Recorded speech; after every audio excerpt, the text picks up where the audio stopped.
আসি নাই।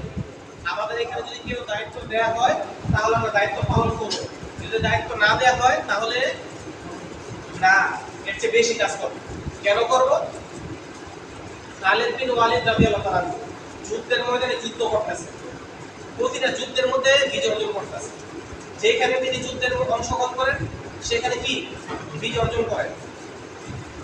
তো উনি যখন বিজয় অর্জন করতেছেন তখন সাহাবায়ে কেরামদের মধ্যে একটা বিষয় কাজ করলো যে খালিদ বিন ওয়ালিদের সঠিক এবং দূরদর্শিতার নেতৃত্বের কারণে আজকে মুসলমান বিজয় অর্জন করতেছে।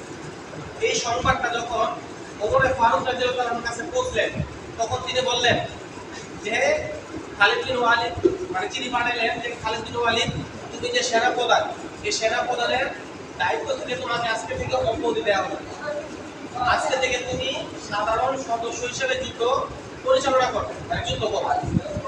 যেমন বিশ্বাস চলবে, উনি কি আমাদের আন্দোলনের মূল আমির, উনি এখন গোটা বাংলাদেশের কি, এখন তো আমাদের বিভিন্ন রাষ্ট্র কি ইসলামী আন্দোলন আছে, তো সেই হিসেবে আমাদের ইসলামী আন্দোলন কি শুধু বাংলাদেশে না, আমেরিকাও কিছুদিন আগে কি হয়েছে ইসলামী আন্দোলন কমিটি হয়েছে, মালয়েশিয়াতে হয়েছে, তারপরে আপনার ওই যে ভারতও হয়েছে, এরকম অনেক রাষ্ট্রের মধ্যে ইসলাম আন্দোলন কমিটি আছে। তাহলে এই সমস্ত দেশেরও কি আমিরকে বিশ্বাস জন্ম নেয়, তো বিশ্বাস জন্ম নেয় যে আমিরের দায়িত্ব পালন করতেছে তাকে, মানে আমরা যে সাধারণ সদস্য এরকম সদস্যদের কাজ দেওয়া হয়েছে। তাহলে এটা কি মানে চারটাখানি কথা যে যুদ্ধের পরিচালক সভাপতি তাকে সভাপতির পদ থেকে অব্যাহতি দিয়ে সাধারণ যুদ্ধ করার জন্য কি করা হয়েছে, দায়িত্ব দেওয়া হয়েছে। এখন অন্য সাহাবায়ে কেরাম বলতে লাগলেন হে খালিদ বিন ওয়ালিদ, তোমার কি লজ্জা লাগে না? তুমি আগে ছিলে যুদ্ধ পরিচালনার সভাপতি আমির, এখন তুমি সাধারণ সৈন্য হিসেবে যুদ্ধ পরিচালনা করতেছো, যুদ্ধ করতেছো। তখন খালিদ বিন ওয়ালিদ রাদিয়াল্লাহু তাআলা জবাব দিলেন যে আমি এতদিন যুদ্ধ করছি কার জন্য? আল্লাহর জন্য। আমি ওমরকে দেখানোর জন্য যুদ্ধ করি নাই, আমি আল্লাহ তাআলার সন্তুষ্টি অর্জনের জন্য যুদ্ধ করছি। এতদিন আমার যুদ্ধ কাজ মানে পরিচালনা করতে গিয়ে আমি ঠিকমতো মানে যুদ্ধে অংশগ্রহণ করতে পারিনি। আজকে যেহেতু আমাকে সাধারণ সদস্য হিসেবে দায়িত্ব দেওয়া হয়েছে, এখন আমি আগের চেয়ে আরো বেশি গতিতে যুদ্ধ পরিচালনা করতেছি। তাদের ইমানের অবস্থা দেখছেন। আর আজকে যদি আমাকে সেক্রেটারি থেকে যদি সদস্য হিসেবে দায়িত্ব দেওয়া হয় তখন আমার অবস্থা কি হবে? যদি সে খালিদ বিন ওয়ালিদের মতো অবস্থা তৈরি না হয় তাহলে আমার এই দায়িত্ব পালন করা এটা জাহান্নামের কারণ হবে। এটা কি হবে? জাহান্নামের কারণ হবে। কারণ কিয়ামতের ময়দানে অনেক মুজাহিদ উঠবে, আল্লাহ তাআলা বলবেন তুমি কি নিয়ে আসছো? তখন বলবে আল্লাহ তোমার রাস্তায় যুদ্ধ করতে করতে আমি শহীদ হয়ে গেছি, তোমার রাস্তায় যুদ্ধ করতে করতে আমি আমার সম্পদের সব শেষ করে দিয়েছি। তখন বলবে যে তুমি যে যুদ্ধ করছো, তুমি যে সংগঠনে কাজ করছো সেটা আল্লাহর জন্য করো নাই, তোমাকে মানুষ নেতা বলবে এই জন্য তুমি কাজ করছো, তুমি দুনিয়াতে নেতা হয়ে গেছো, তুমি আল্লাহ আমার কাছে এখন কিছু পাবে না, তুমি জাহান্নামে চলে যাবে। ডাকতে হবে নামাজিকে, হে নামাজি তুমি কি নিয়ে আসছো? আল্লাহ তোমার ইবাদত করতে করতে কপালে দাগ পড়াইছি, তাহাজ্জুদ কখনো মিস দেই নাই, তাকবীরুল্লাহর সাথে নামাজ পড়ছি। তখন বলবে এই নামাজ ছিল তোমার মুখ দেখানোর জন্য, আল্লাহকে রাজি করার জন্য তুমি কি করো নাই, নামাজ পড়ো নাই, তুমি জাহান্নামে চলে যাও। এরকম রোজাদারকে ডাক দিয়ে বলবেন, ঠিক না? এরকম তিলাওয়াতকারীকে ডাক দিয়ে বলবেন, এরকম আলেমদেরকে ডাক দিয়ে বলবেন, ঠিক না? তো এখন আমাদের ঈমানকে ভাবতে হবে যে আমাদের ঈমানের অবস্থা কতটুকু। যদি আমার নিয়ত থাকে যে মানুষকে দেখানোর জন্য, দুনিয়াতে বাহবা পাওয়ার জন্য, দুনিয়াতে নেতৃত্ব পাওয়ার জন্য, তাহলে আমি দুনিয়াতে হয়তো পেয়ে যাব, কিন্তু আখিরাতে আল্লাহর কাছে কি কিছুই পাবো না। এই যে বুখারীর মধ্যে উলামায়ে কেরাম যে নিয়তের হাদিস দিয়ে শুরু করে, এবং বুখারীর মধ্যে প্রথম হাদিসই কি ইন্নামাল আমালু বিন্নিয়াত, যে নিশ্চয়ই প্রত্যেকটা কাজের ফলাফল নির্ভর করে কিসের উপরে? নিয়তের উপরে। পরবর্তীতে আল্লাহ রাসূল সাল্লাল্লাহু আলাইহি ওয়াসাল্লাম বলতেছেন যে যে ব্যক্তি হিজরত করে আল্লাহ এবং আল্লাহ রাসূলকে পাওয়ার জন্য সে আল্লাহ এবং আল্লাহ রাসূলকে পেয়ে যায়, আর যে নাকি কোনো মহিলাকে বিবাহ করার জন্য হিজরত করে সে মহিলাকে বিবাহ করার জন্য সে মহিলাকে পেয়ে যেতে পারে, কিন্তু আল্লাহর দরবারে সে কিছু পাবে না। এই জন্য আমরা যারা ইসলামী আন্দোলন করি আমাদের সর্বপ্রথম নিয়তকে সহি করতে হবে, শুদ্ধ করতে হবে যে আমি একমাত্র কাজ করতেছি একমাত্র আল্লাহ তাআলার জন্য। আমি এই ওয়ার্ডের সভাপতি সেক্রেটারি সন্তুষ্টির জন্য কাজ করি না, আমি বিশ্বাস চলনে হাতকে শক্তিশালী করার জন্য কাজ করি না, বরং আমি আল্লাহ এবং আল্লাহ রাসূলের রাজের জন্য কি করি? এই পথে সংগ্রাম করি, আন্দোলন করি। এখন এই যে কাজগুলি করতে গিয়ে একটা নেতৃত্বের প্রয়োজন, এই জন্য কমিটি গঠন করা। এখানে যারা উপস্থিত সবাই সভাপতি হতে পারে, সবাই সেক্রেটারি হতে পারে, কিন্তু সবাইকে তো সভাপতি বানানো যায় না, সেক্রেটারি বানানো যায় কি যায়? এই জন্য একজনকে কি করা হয়, নিযুক্ত করা হয় ইউনিয়ন থেকে। আবার আমাদেরকে ইউনিয়নকে নিযুক্ত করছে কারা? থানা, থানাকে করছে কি জেলা, জেলাকে করছে কি কেন্দ্র। এরকম ধারাবাহিকভাবে কি আসে।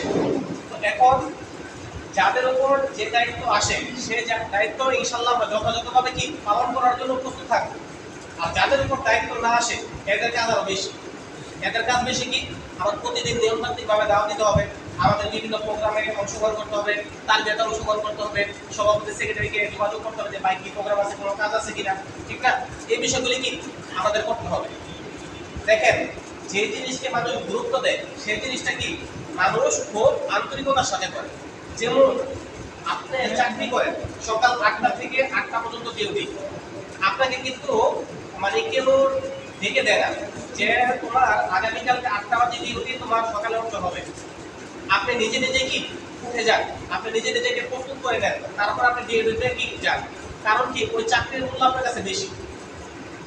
আপনার পরিবারের মধ্যে কেউ যদি অসুস্থ হয়, আপনার যত ব্যস্ততা থাকুক, আপনি কিন্তু সেখানে তাদেরকে মানে চিকিৎসার জন্য আনুষঙ্গিক ব্যবস্থা করার জন্য আপনি কি ব্যস্ত হয়ে যান। কারণ কি আপনার পরিবারের মতো আপনার কাছে বেশি। আপনার পরিবারের পরিচয় আপনার থাকার কারণে আপনার পরিবারের মূল্যটা আপনার কাছে বেড়ে গেছে। আপনার চাকরির পরিচয় থাকার কারণে আপনার চাকরির মূল্য বেড়ে গেছে। তো আমাদের কাছে ইসলামী আন্দোলনের দায়িত্বটা আমরা কিছুটা কম, যার কারণে আমরা যখন আমাদের সময় থাকে তখন আমরা কাজ করি, যখন সময় থাকে না কাজ করি না।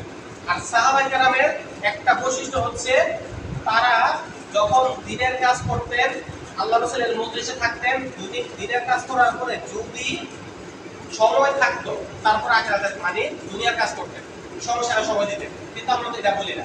আমরা এটা বলি আপনি পরিবার সময় দেন, আপনি চাকরি বাকরি ব্যবসা বাণিজ্য সবকিছু সময় দেন, তারপরে সংগঠন। কিন্তু আমরা কি করি না, তাও করি না, করি। এর জন্য আমাদের পরিবর্তন হওয়া লাগবে। আমরা যেহেতু এই সমাজের পরিবর্তন চাই, এই সমাজ ব্যবস্থা পরিবর্তনের পূর্বে নিজেদেরকে যদি আমরা পরিবর্তন না করতে পারি, তাহলে এই সমাজ ব্যবস্থা, রাষ্ট্র ব্যবস্থা আমাদের দ্বারা পরিবর্তন করা সম্ভব। আমি ভূমিকা শুরুতে আয়াতে কারিমার একটা অংশ তিলাওয়াত করেছি। আল্লাহ তাআলা বলেন, তোমরা আনুগত্য করো আল্লাহর, আতিউল্লাহ, হে মুমিনরা তোমরা আনুগত্য করো কার? আল্লাহর। তোমরা আদেশ মানো কার? আল্লাহর। ওয়া আতিউর রাসূল, তোমরা নির্দেশ মানো কার? আল্লাহ রাসূলের। তারপরে বলা হয়েছে ওয়া উলিল আমরি মিনকুম, এরপরে যারা তোমাদের দায়িত্বশীল আছে, তোমাদের ঊর্ধ্বতন কর্মকর্তা আছে, তাদের কি করো? ইতাআত করো, আনুগত্য করো। তাহলে আনুগত্য করার বিষয়ে আল্লাহ তাআলা কয়জনকে বলছেন? আল্লাহ, রাসূল এবং আমাদের উপর যারা নিযুক্ত দায়িত্বশীল তাদের। আল্লাহ এবং আল্লাহ রাসূলের আনুগত্য করার ক্ষেত্রে কোনো শর্ত নাই। কি নাই? কোনো শর্ত নাই। কিন্তু যারা নেতা, দায়িত্বশীল, উলিল আমরি মিনকুম, এদের ক্ষেত্রে আনুগত্য করার ক্ষেত্রে শর্ত আছে। শর্ত কি? যদি আমার নেতা বলে যে কোরআন সুন্নাহর বিরুদ্ধে কোন কর্মসূচি দেয়, সেই কর্মসূচি মানা যাবে না? মানা যাবে? মানা যাবে না। যদি দেশ বিরোধী কোনো কর্মসূচি দেয়, মানা যাবে? মানা যাবে না। তাহলে বোঝা গেল আল্লাহ এবং আল্লাহ রাসূলের আনুগত্য করার ক্ষেত্রে কি নাই? কোনো শর্ত নাই। আর উলিল আমরি মিনকুম, যারা দায়িত্বশীল, এদের ক্ষেত্রে কি আছে? শর্ত আছে। তাহলে আমাদের যারা প্রতিনিধি, এরা কখনো ইসলামের বিপক্ষে আপনাদের কোনো কর্মসূচি দিতে বলেন তো? দিছে? তাহলে আমাদের আনুগত্য করতে কোনো সমস্যা আছে? আনুগত্যের গুরুত্ব কি? আল্লাহ রাসূল সাল্লাল্লাহু আলাইহি ওয়াসাল্লাম সাহাবায়ে কেরামদের মজলিসে আবু বকর রাদিয়াল্লাহু আনহু বলছিলেন, আবু বকর প্রস্তুত নাই তো হিজরত করা লাগতে পারে। ওই দিন থেকে আবু বকর রাদিয়াল্লাহু আনহু ঘুম নাই। 6 মাস পরে, কয় মাস? 6 মাস। 6 মাস পরে গভীর রজনীতে যখন নাকি আবু বকরের ঘরকে নাড়া দিলেন, দরজাকে নক করলেন, সেকেন্ডের মধ্যে দরজা খুলে দিয়েছে। যে আবু বকর তুমি এত তাড়াতাড়ি দরজা কিভাবে করলা? তখন বলতেছে, ইয়া রাসূলুল্লাহ, আপনি 6 মাস আগে বলছিলেন যে আবু বকর প্রস্তুত নাই। ওই দিন থেকে আমি আবু বকর প্রস্তুত, আমার 6 মাস পর্যন্ত রাতে ঘুম নাই। যে আল্লাহ রাসূল আসবে, উনি দাঁড়ায় আমাকে ডাক দিয়ে অপেক্ষা করবে, এটা আমার আবু বকর দ্বারা সম্ভব। এজন্য আপনি যেদিন থেকে বলছেন ওই দিন থেকে আমি আবু বকর দরজার সাথে এমনকি আমি সিট পিটি পর্যন্ত লাগাই নেই, খিল পর্যন্ত লাগাই নেই, দরজার সাথে আমি কান দিয়ে সারা রাত্র পর্যন্ত দাঁড়ায় থাকতাম যে আপনি রসুল কখন আসবেন, আপনি কখন আমাকে ডাক দিবেন। কি আনুগত্যের অবস্থান দেখছেন? আর আমরা যখন 2-3 ঘন্টা তারবিয়াত হয় তখন আমাদের ছুটি লাগে, ঠিক না? আনুগত্য কি দেখছেন? ইসলাম কি আপনার নাকি আর কিছু বলেন? সাহাবায়ে কেরামের হাজারো ত্যাগ কুরবানির মাধ্যমে আমরা ইসলাম পাইছি।